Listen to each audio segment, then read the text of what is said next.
নমস্কাৰ ফেচবুক লাইভৰ অনুষ্ঠানলৈ মই আপোনালোকক স্বাগতম জনাইছো আজি কৰ্মব্যস্ততাৰ বাবে বহু দিন ধৰি মই আপোনালোকৰ মাজত ফেচবুক লাইভৰ অনুষ্ঠান লৈ অহা নাছিলো আজি আকৌ এবাৰ আপোনালোকৰ মাজত ফেচবুক লাইভ অনুষ্ঠানত লৈ মই আপোনালোকৰ সন্মুখত উপস্থিত হৈছো আজি মহাপঞ্চমী দেৱী দুৰ্গা অহাকালি আমাৰ মাজলৈ আহিব আৰু শাৰদীয় দুৰ্গা উৎসৱ অসমবাসী ৰাইজে পালন কৰিব প্ৰতিকূল পৰিৱেশৰ মাজতো সমাজখনলৈ যাতে শান্তি আহে সকলোৰে জীৱনলৈ যাতে সমৃদ্ধি আহে আৰু আমি যাতে বিভিন্ন প্ৰতিকূলতাৰ মাজতো জাতি হিচাপে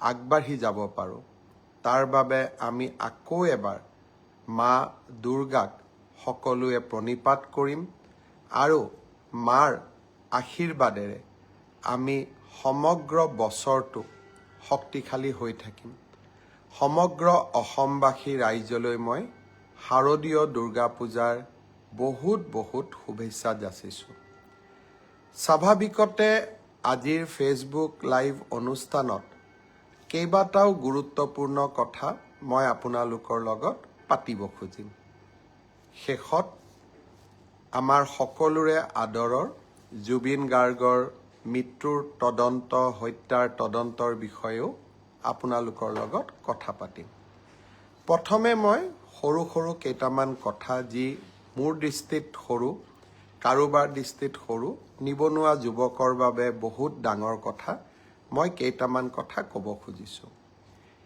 এডিআৰই আৰু বিভিন্ন পৰীক্ষাৰ ৰিজাল্ট আৰু নিযুক্তি পত্ৰ আমি 10 অক্টোবৰত দিবৰ বাবে সিদ্ধান্ত লৈছিলো কিন্তু যোৱা কেইদিনমানৰ ঘটনা প্ৰবাহ আৰু গুৱাহাটী হাইকোৰ্টৰ এটা ৰায়ৰ বাবে আমি অকণমান থমকি ৰ'বলগীয়া হৈছে মই আপোনালোকক আজি কোন পৰীক্ষাৰ কোন দিনাখন আমি ৰিজাল্ট এনাউন্স কৰিম সেই বিষয়ে মই আপোনালোকক স্পষ্টকৈ ক'ম যাতে আপোনালোকৰ মনত কোনো সন্দেহ নাথাকে পোনপ্ৰথমে মই আপোনালোকক জনাব খুজিছো যে আমাৰ এডিআৰই পৰীক্ষাৰ যি গ্ৰেড 3 আছিলে অৰ্থাৎ তৃতীয় বৰ্গৰ যি চাকৰি আছিলে সেই চাকৰিৰ ফলাফল আমি 10 অক্টোবৰ তাৰিখে প্ৰকাশ কৰিম এডিআৰইৰ চতুৰ্থ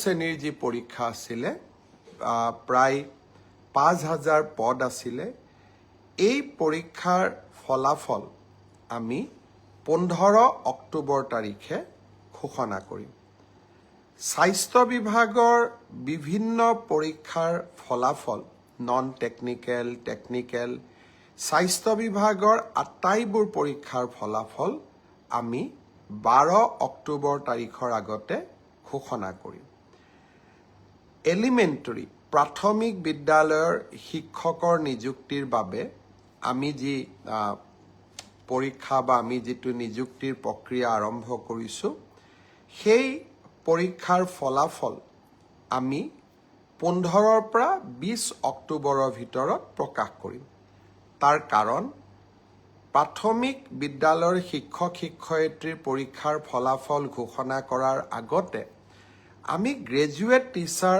আৰু পোষ্ট গ্ৰেজুৱেট টিচাৰৰ ৰিজাল্ট ঘোষণা কৰিব খুজিছো যাতে অভাৰলেপিং নহয় অৰ্থাৎ প্ৰাথমিক বিদ্যালয়ৰ শিক্ষকৰ পদ নিৰ্বাচিত গ্ৰেজুৱেট টিচাৰ বা পোষ্ট গ্ৰেজুৱেট টিচাৰ সকলে দখল কৰিব নোৱাৰে আৰু আমাৰ যুৱক যুৱতীসকল যাতে বঞ্চিত নহয় গ্ৰেজুৱেট টিচাৰ আৰু পোষ্ট গ্ৰেজুৱেট টিচাৰৰ পৰীক্ষাৰ ফলাফল আমি 15 অক্টোবৰ তাৰিখে ঘোষণা কৰিম অৰ্থাৎ এই গোটেই পৰীক্ষাৰ ফলাফলসমূহ আমি 20 অক্টোবৰ তাৰিখৰ আগতে আমি ঘোষণা কৰিবলৈ সক্ষম হ'ম আপোনালোকে এতিয়া সুধিব যে পুলিচৰ পৰীক্ষাৰ ফলাফল আমি কেতিয়া দিম সাব ইন্সপেক্টৰৰ ৰিজাল্ট বা ফায়াৰ ব্ৰিগেড আদিৰ ৰিজাল্ট আমি 10 অক্টোবৰ তাৰিখে দিম বা তাতকৈ আগতে দিম। কিন্তু AB আৰু UB কনিষ্টবলৰ ৰিজাল্ট দিয়াৰ ক্ষেত্ৰত গুৱাহাটী উচ্চ ন্যায়ালয়ে এটা আমাক সাময়িকভাৱে বাধা আৰোপ কৰিছে। আমি আশা কৰোঁ সেই বাধা আৰোপ অতিক্ৰম কৰি অৰ্থাৎ উচ্চ ন্যায়ালয়ক সন্তুষ্ট কৰি আমি এই মাহৰ ভিতৰতে পুলিচৰো AB আৰু UB কনিষ্টবলৰ ৰিজাল্ট ঘোষণা কৰিব পাৰিম। এই গোটেই ৰিজাল্টৰ ফলাফলৰ লিষ্টখন দেখিলে আপোনালোকে ইতিমধ্যে গম পাইছে যে আমি 20 অক্টোবৰলৈকে যাবলগীয়া হৈছে। কিন্তু মই প্ৰতিশ্ৰুতি দিছিলোঁ যে অক্টোবৰ মাহৰ ভিতৰতে 10 অক্টোবৰত আপোনালোকক নিযুক্তি পত্ৰ দিম। 10 অক্টোবৰত মই নোৱাৰিলেও অন্তত 25-26 অক্টোবৰৰ ভিতৰত আপোনালোকৰ হাতত মই নিযুক্তি পত্ৰ তুলি দিম। কাৰণ পৰীক্ষাৰ ফলাফল ঘোষণা কৰাৰ পিছতো আমি বিভাগলৈকে কাক কোন বিভাগত দিম ৰেণ্ডমাইজেশ্যন কৰিব লাগে আৰু তাৰ পিছত বিভাগসমূহেও আপোনালোকৰ পোষ্টিং অৰ্ডাৰ উলিয়াব লাগে। সেইকাৰণে অক্টোবৰ মাহৰ ভিতৰতে আপোনালোকৰ নিযুক্তি হ'ব, কিন্তু কেইটামান দিন আপোনালোকে অপেক্ষা কৰিব লাগিব। ইয়াৰ কাৰণো আপোনালোকে জানে, যোৱা কেইবাটাও দিন ধৰি আমি কোনেও কাম কৰিব পৰা নাই। জুবিনৰ মৃত্যু বা জুবিনৰ দুৰ্ঘটনাৰ পিছত বা বহুতে কোৱাৰ দৰে হত্যাৰ পিছত যি ধৰণে আমি নকওঁ কিয় আমাৰ মনবোৰ বিষাদেৰে ভৰি পৰি আছিল, কাম কৰিব পৰা কোনেও নাছিল। কিন্তু আমি যিহেতু আগুৱাই যাবই লাগিব, সেইবাবে মই আজি আপোনালোকক নিশ্চিতভাৱে কোন পৰীক্ষাৰ কেতিয়া ফলাফল ঘোষণা কৰিব তাক মই জনালোঁ আৰু আপোনালোকে যাতে নৱেম্বৰ মাহতে চাকৰিত যোগদান কৰিব পাৰে তাৰো আমি নিশ্চিতভাৱে ব্যৱস্থা ল'ম। বন্ধু বান্ধৱীসকল, শ্ৰদ্ধাৰ ৰাইজ, আৰু কেইটামান কথা মই আপোনালোকক ক'ব খুজিছোঁ। অৰুণোদয়ৰ জৰিয়তে আমি অসমৰ 30 লাখ পৰিয়ালক মাহত 1250 টকাকৈ আগবঢ়াওঁ। যোৱা 17 ছেপ্টেম্বৰ তাৰিখৰ পৰা আমি অৰুণোদয়ৰ তৃতীয় সংস্কৰণ আৰম্ভ কৰিব বিচাৰিছিলোঁ। তাৰ পিছত আমি 25 তাৰিখৰ দিনটো ধাৰ্য কৰিছিলোঁ, কিন্তু অসমত চলি থকা ঘটনা প্ৰবাহৰ বাবে এই আঁচনিখনো আমি নিৰ্দিষ্ট দিনত দিব নোৱাৰিলোঁ। অহা 7 অক্টোবৰ তাৰিখে আমি আপোনালোকৰ হাতত অৰুণোদয় তুলি দিম আৰু আমি সকলো প্ৰচেষ্টা ইতিমধ্যে সম্পূৰ্ণ কৰিছোঁ। 7 তাৰিখে নিশ্চিতভাৱে অৰুণোদয় তৃতীয় সংস্কৰণৰ সুবিধা 30 লাখ আই মাতৃয়ে লাভ কৰিব আৰু আমি তাৰ পিছত প্ৰতি মাহে নিৰন্তৰ কৰি আপোনালোকক এই পুঁজি যোগান ধৰি যাম। ঠিক সেইদৰে নিযুত মইনাৰো আমাৰ অসমৰ প্ৰায় 3.5 লাখ ছাত্ৰীয়ে এইবাৰ নিযুত মইনা আঁচনিৰ সুবিধা লাভ কৰিব। নিযুত মইনা আঁচনিৰো আমি যিহেতু প্ৰথম কিস্তিৰ ধন আমি চেক যোগে দিওঁ, বেংকক আমি চেকসমূহ বনাব দিছোঁ। নিযুত মইনা আঁচনিৰো প্ৰথম কিস্তিৰ ধন আমি 10 পৰা 15 অক্টোবৰৰ ভিতৰত সকলোৰে হাতত তুলি দিম আৰু তাৰ পৰৱৰ্তী মাহৰ পিছত সকলোৱে বেংক যোগে নিযুত মইনা আঁচনিৰ ধন লাভ কৰি থাকিব।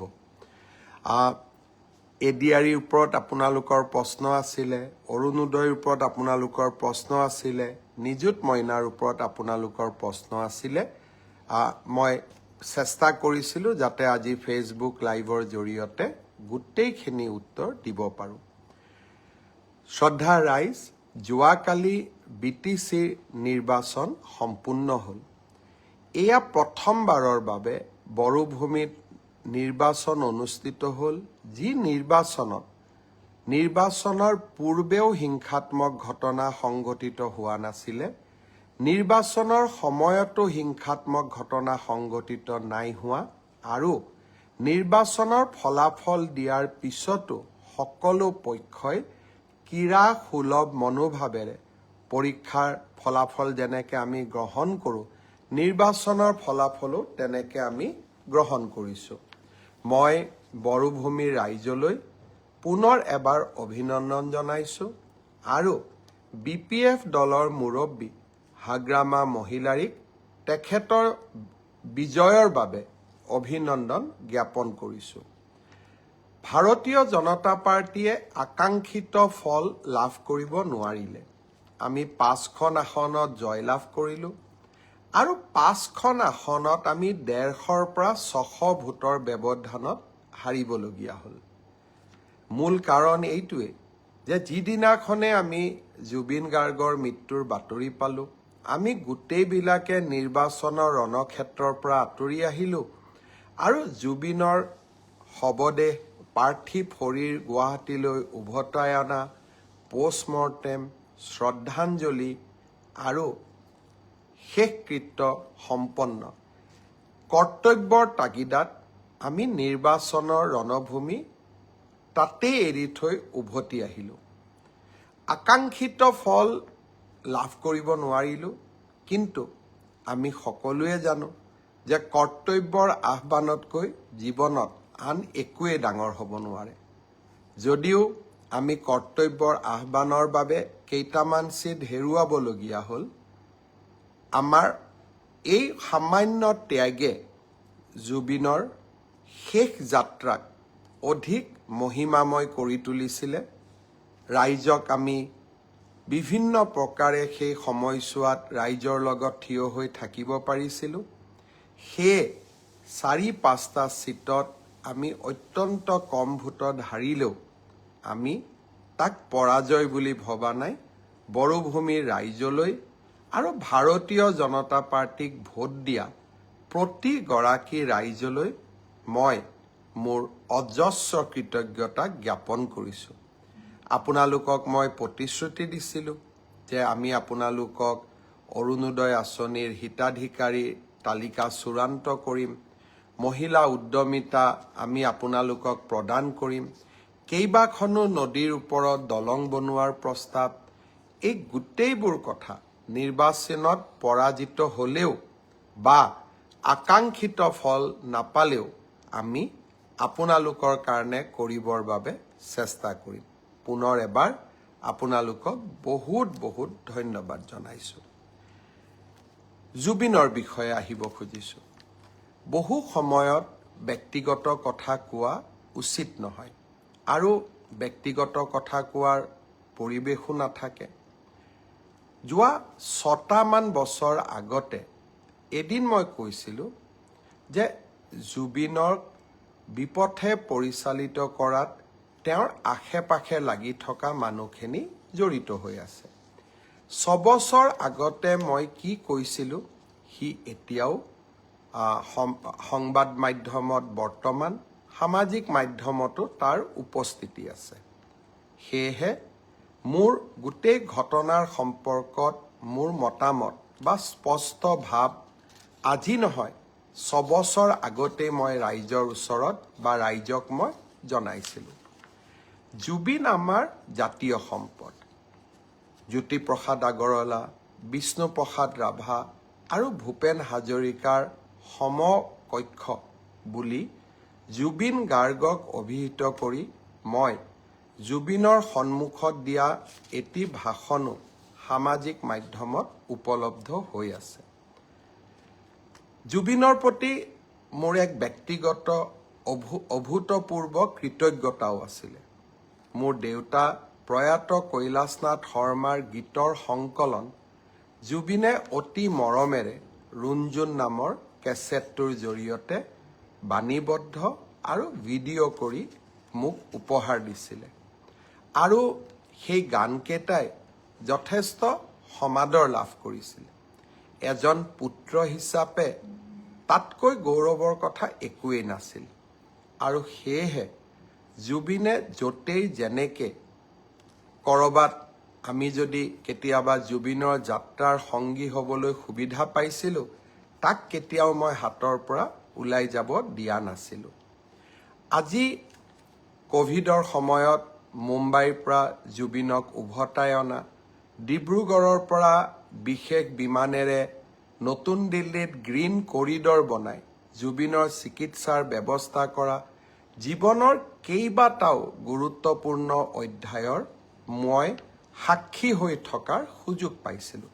মোৰ একো কণ্ট্ৰিবিউশ্যন নাছিলে, কিন্তু মই সাক্ষী হৈ থাকিব পাৰিছিলোঁ। সেয়েহে কোনো এজন জুবিন অনুৰাগীতকৈ মই নিজকে কম অনুৰাগী বুলি নাভাবোঁ আৰু বেছি বুলিও নাভাবোঁ, কাৰণ আমি সকলোৱে জুবিনক ভাল পোৱাৰ অধিকাৰ আছে আৰু অধিকাৰ থাকিব। জুবিনক আমি গীত মাত আৰু সংস্কৃতিৰ মাজেৰে আমি সকলো গৌৰৱী অসমীয়াই আমি জীয়াই ৰাখিম। জুবিনৰ ঘটনাৰ ন্যায় লাগে। ৰাইজৰ দৃষ্টিত আৰু বিভিন্ন পুলিচৰ হাতত অহা নথি পত্ৰৰ দৃষ্টিভংগীৰ পৰা শ্যামকানু মহন্ত, সিদ্ধাৰ্থ শৰ্মা আৰু কেইবাজনকো আমি বহুত কথা সুধিব লাগিব। আইনে আইনৰ ৰাস্তা ল'ব। মই আজিৰ এই ফেচবুক লাইভৰ জৰিয়তে শ্যামকানু মহন্ত আৰু সিদ্ধাৰ্থ শৰ্মাক ক'ব বিচাৰোঁ যে আপোনালোকে জনতাৰ ধৈৰ্যৰ সৈতে খেলিবৰ বাবে চেষ্টা নকৰিব। 6 অক্টোবৰ তাৰিখে আমি আপোনালোকক অসমত বিচাৰিছোঁ। পূজাৰ কেইটামান দিনৰ বাবে আমি আপোনালোকক বিচৰা নাই যে দশমীলৈকে আপোনালোক আহক। দশমীৰ পিছতে 6 অক্টোবৰত আমি আপোনালোকক CIDৰ কাৰ্যালয়ত বিচাৰিছোঁ। আৰু আপোনালোকে ফেচবুক লাইভ কৰি বা একোখন পত্ৰ লিখি জনতা আৰু আইনৰ পৰা সাৰিব আপোনালোকে নোৱাৰিব। আপোনালোকে যদি সঁচাকৈ আপোনালোক নিৰ্দোষী, সাহসেৰে আহক, CIDৰ কাৰ্যালয়লৈ আহক, আপোনালোকে নিজৰ কথা কওক। আৰু যদি আপোনালোকে কথা ক'ব CIDক নোখোজে, আদালতৰ ওচৰত গৈ কওক। কিন্তু ৰাইজৰ ক্ষোভৰ সৈতে, যি ক্ষোভ এতিয়া অগণিত পৰিণত হৈছে, ক্ষোভৰ সৈতে আপোনালোকে খেলা নকৰিব। মই অসমৰ মুখ্যমন্ত্ৰী হিচাপে আপোনালোকক স্পষ্ট সকিয়নি দিব খুজিছোঁ যে অহা 6 অক্টোবৰৰ তাৰিখৰ দিনা আপোনালোকে নিশ্চিতভাৱে গুৱাহাটীলৈ আহি আপোনালোকে আপোনালোকৰ মন্তব্য, আপোনালোকৰ বক্তব্য আগবঢ়াওক। আইনে আইনৰ মাজেৰে গতি কৰিব। আৰু এটা কথা মই সকলোকে স্পষ্ট কৰি দিব খুজিছোঁ, কোভিডৰ সময়তো মই অসমবাসী জনসাধাৰণক এৰা নাছিলোঁ। বানপানীৰ সময়তো মই অসমবাসী জনগণক এৰা নাছিলোঁ।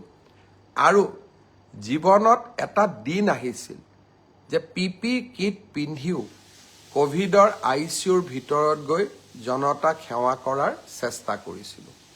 আৰু আজি যেতিয়া অসমৰ জনতাই জুবিনক ন্যায় দিয়াৰ বাবে আন্দোলন কৰিছে, তাৰ পৰা মই পৃথক নহয়। আৰু সেই কাম মই কৰিবই লাগিব।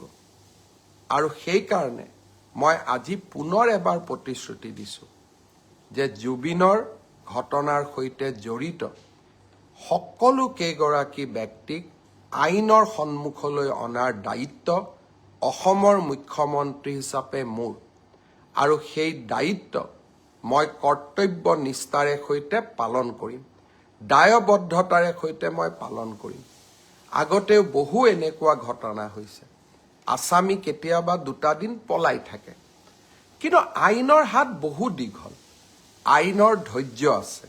আৰু আইনে কেনেকৈ আগবাঢ়িব লাগে তাৰ বিষয়ে আইনে জানে, আৰু আইনে কাকো ৰেহাই নিদিয়ে। অসম পুলিচে বিভিন্ন সময়ত প্ৰমাণ কৰিছে, শিশুৰ বলাৎকাৰৰ ঘটনাৰ পৰা গড় হত্যাৰ আসামীলৈকে অসম পুলিচে ইতিমধ্যে প্ৰমাণ কৰিছে যে অসম পুলিচে সময়ত কিমান শক্তিশালী ভূমিকা ল'ব পাৰে। আৰু সেইকাৰণে কাৰোবাৰ মনত অকণমানো ধাৰণা থাকিব নালাগে যে এইখন চৰকাৰে জুবিনক ন্যায় দিয়াৰ প্ৰচেষ্টা নকৰিব। এইখন চৰকাৰে শ্যাম কানু মহন্ত, সিদ্ধাৰ্থ শৰ্মাৰ দৰে ব্যক্তিৰ ওচৰত শিৰ নত কৰিব।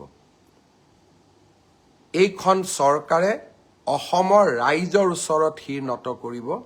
সিদ্ধাৰ্থ শৰ্মা আৰু শ্যাম কানু মহন্তৰ ওচৰত শিৰ নত নকৰে। আৰু সেইবাবে মই সিদ্ধাৰ্থ শৰ্মা আৰু শ্যাম কানু মহন্তক ক'ম যে ঘটনা প্ৰবাহ বহু দূৰলৈ যাব নিদিব। আইনৰ কোনোবাই যদি ভাবিব পাৰে যে আমি আদালতত যাম, এণ্টিচিপেটৰী বেইল ল'ম, ইণ্টাৰিম বেইল ল'ম, এই প্ৰচেষ্টাবিলাক কৰা উচিত নহয়। কাৰণ জুবিন এগৰাকী জাতীয় সম্পদ। জুবিনৰ হত্যাৰ প্ৰতিটো মুহূৰ্তৰ ঘটনা তন্ন তন্ন কৰি ৰাইজৰ আগত আপোনালোকে ক'ব লাগিব। আৰু মই ভাবোঁ এই কাম আপোনালোকে কৰিব। আৰু আপোনালোকক কোনো ক্ষেত্ৰতে আইনৰ বাহিৰত গৈ শাস্তি দিয়া নহয়।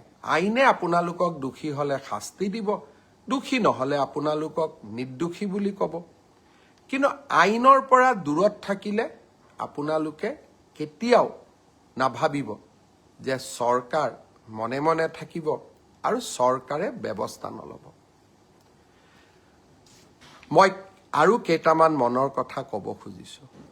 এইখন জুবিনৰ অসম, এইখন আমাৰ জননী আৰু জন্মভূমি।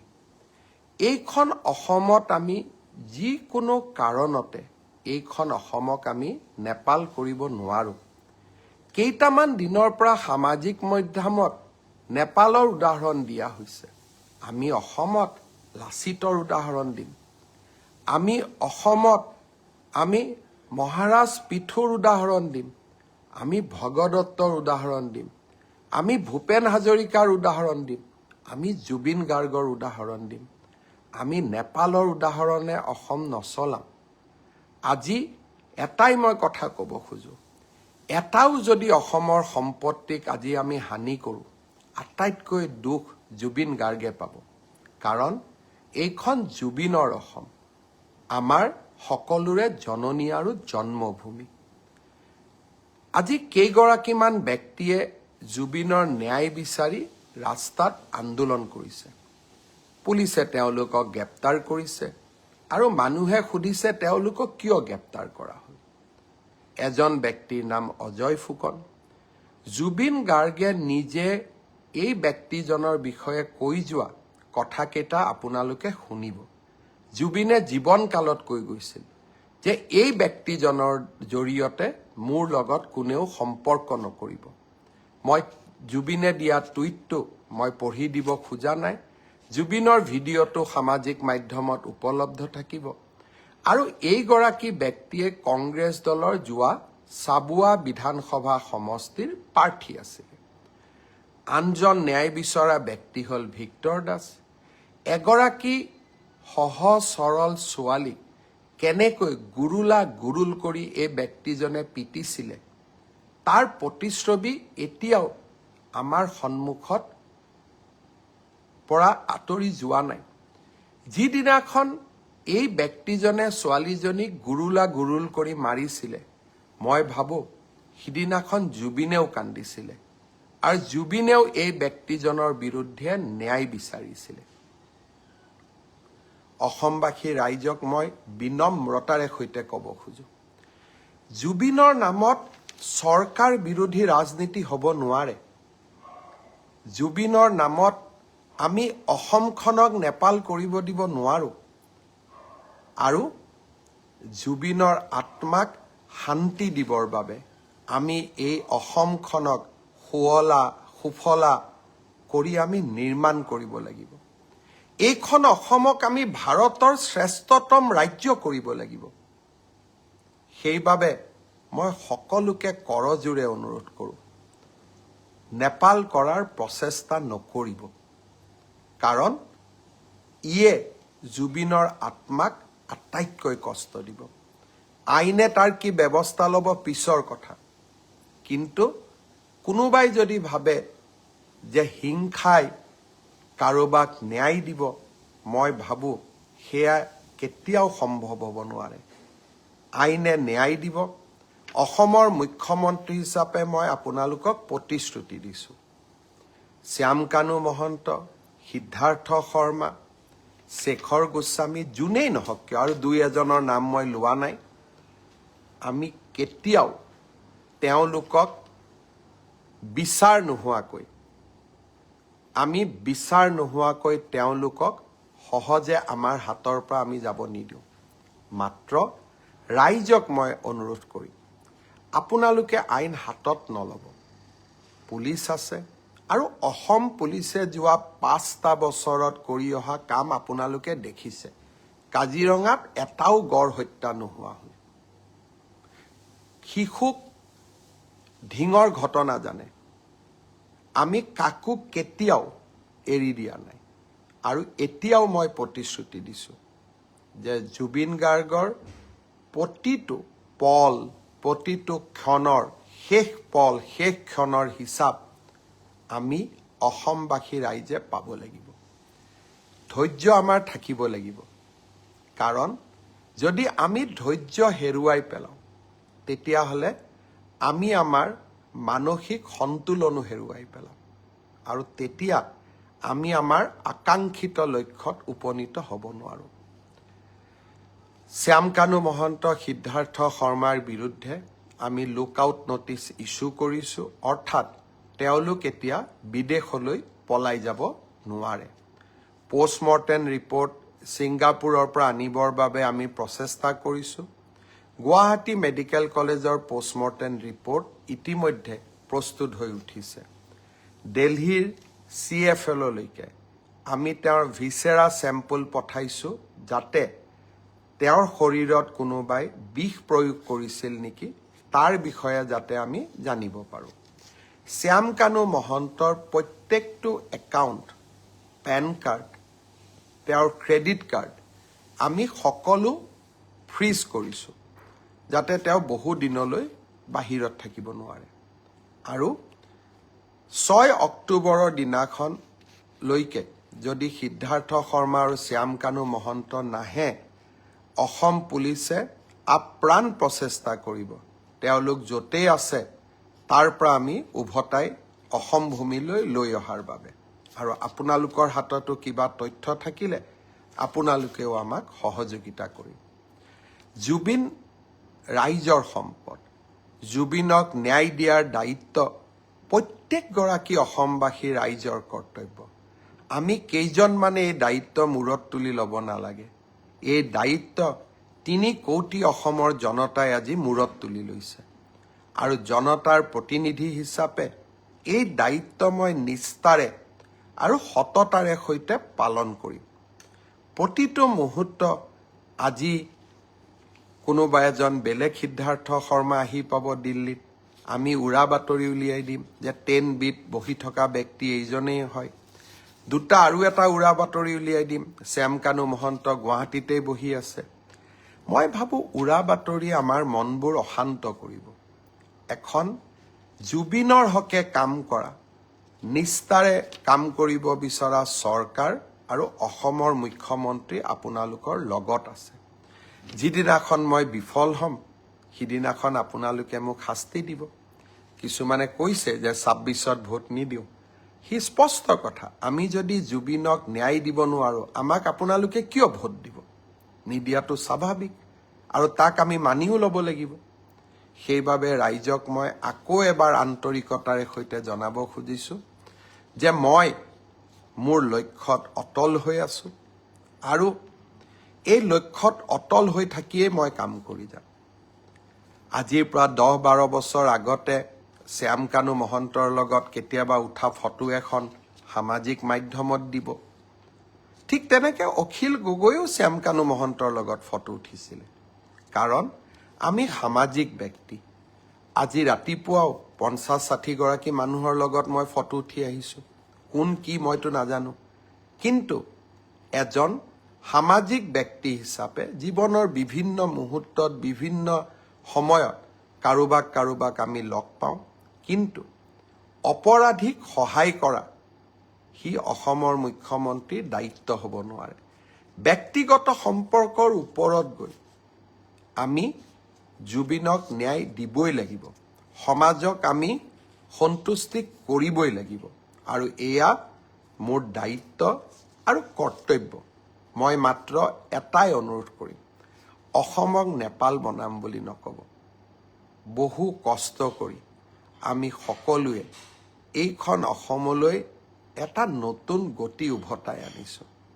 ছেমি কণ্ডাক্টৰৰ পৰা বাঁহেৰে বনোৱা ইথানল, নামৰূপৰ সাৰ কাৰখানাৰ পৰা নুমলীগড়ৰ শোধানাগাৰ, আৰু এইখন অসমত IIT, IIM, national forensic science university. মোৰ অসম আজি বিকাশৰ অনন্য যাত্ৰালৈ আগবাঢ়ি গৈছে। 1.5 লাখ যুৱক যুৱতীয়ে চৰকাৰী চাকৰি পাইছে এটকাকৈ ঘোচ নিদিয়াকৈ।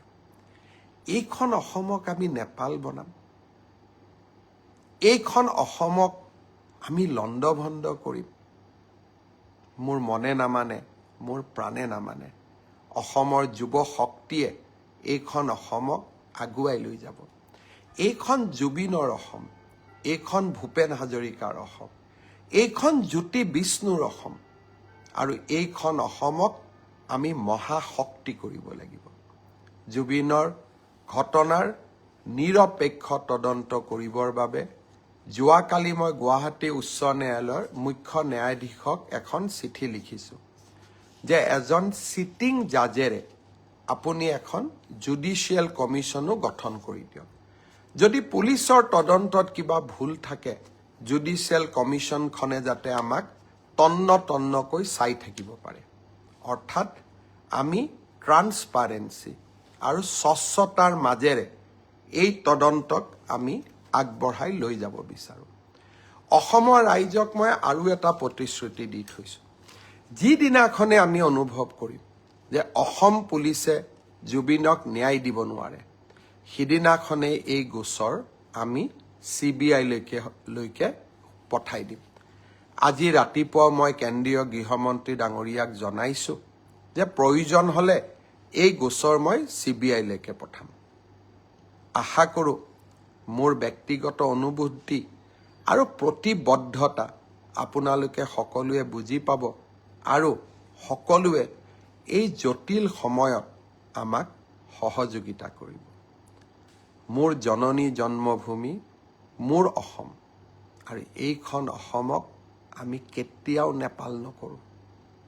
এইখন অসম সদায় বিকাশৰ গতিৰে আগবাঢ়িব, আৰু যিসকলে অসমখনক নেপাল কৰিব খুজিব তেওঁলোকৰ লগত মোৰ ৰাস্তা নিমিলে, আৰু তেওঁলোকক জীৱনৰ শেষ মুহূৰ্তলৈ আৰু জীৱনত এটোপা ৰক্ত থকালৈকে অসমক নেপাল কৰিব খোজাসকলৰ সৈতে সাহসেৰে মই থিয় দিম।